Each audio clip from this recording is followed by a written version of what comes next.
Yes, my name is Silvia Gutierrez Erlandson. I'm a philosophical doctor in biology, specialized in molecular biology, biochemistry and molecular genetics.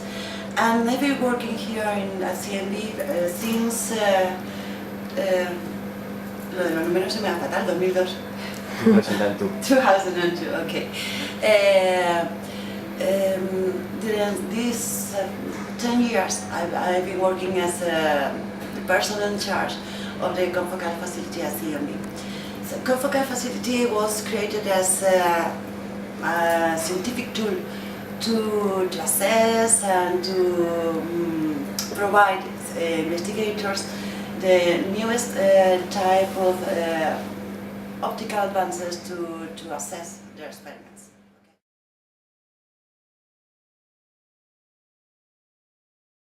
Anyway, during these years, this field of study has increased and it has changed a lot. It's incredible because you know that image is everything. In fact, today your image in Facebook, in everywhere, is your card of presentation. Okay, here in science, it's more important because an image can say what you want, but you must always find the information that relies behind images. I think that's the key point, and that's the key point of the new advances in microscopy, in optical microscopy. Anyway, it's a funny way to study, and any continuous improvement field of study also.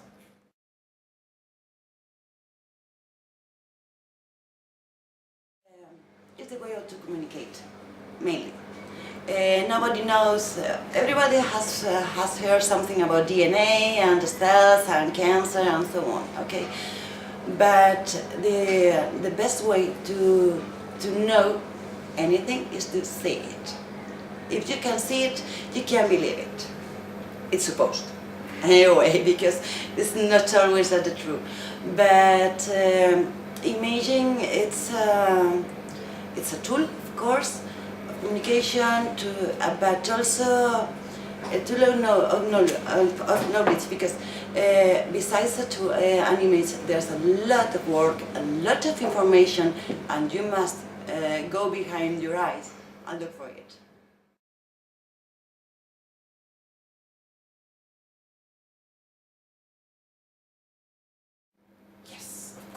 Of course. In fact, the continuous improvement of the scientific imaging is incredible, really incredible. I'm not able to study all the things that a lot of people is working now.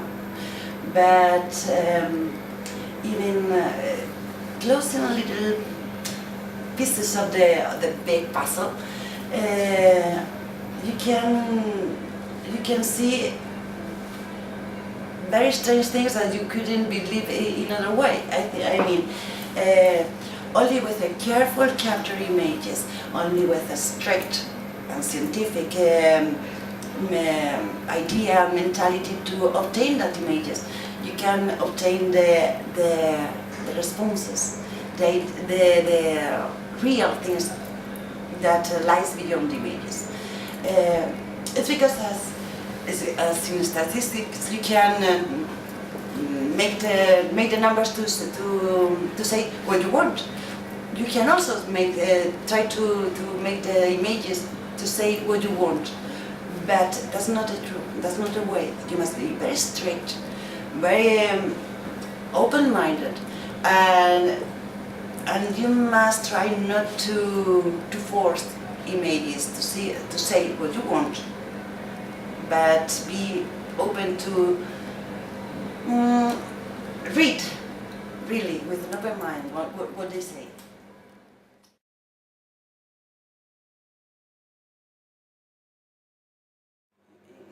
I've said it before. And in fact, nowadays, the continuous improvement, optical devices, new super resolution equipments, new techniques, fluorophores. It's not only animate, it's a lot of fields that live behind, beyond the images, because a lot of tools, GFP, protein tools, new development of antibodies, quantum dots, lot of things that you can use, even atomic force, X-ray, everything now is being used to increase the tools in biological imaging.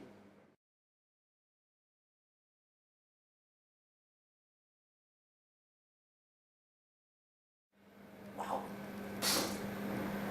Lot of them. For example, in films or movies or... Films and movies, the best. It's because it's different, because when you want to see to show clearly a thing, and you play with images and then refine them and treat them, and you can make very nice movies that you can download from YouTube and so on, and you can see a lot of things, and in fact you can see the proteins movement and moving inside the cells and so on. But perhaps I don't know, I have a lot of reference images. Perhaps in our neurons, about the very big network that lives in our brain. I think it's one of the examples of how you can see a lot of things that you couldn't see before, and how they make a network of relationships and they stimulate and so on. I think that movies about neurons and physiological, neurological processes are for me the best.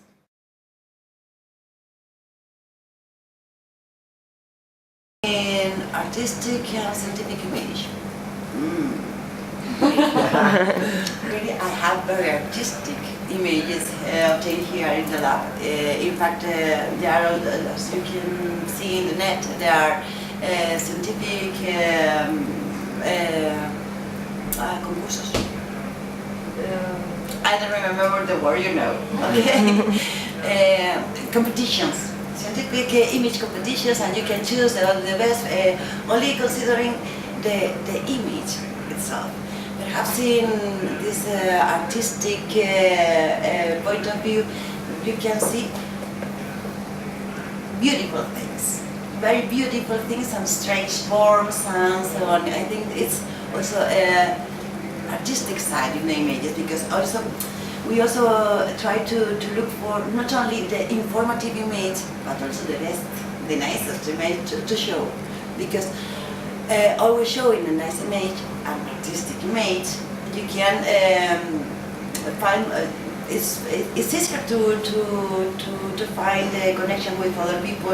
You know, what are they saying?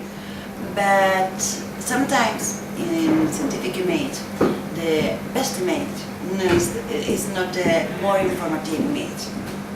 Then, depending on the goals of the investigation, you have to choose between artistic image and informative image. Sometimes it's not the same, okay? Because an artistic image, you try to do the nicest, the closest, the brightest. But sometimes, for me, the brightest is not the best. Okay, but you have also that artistic side, looking for the nicest image to show, of course.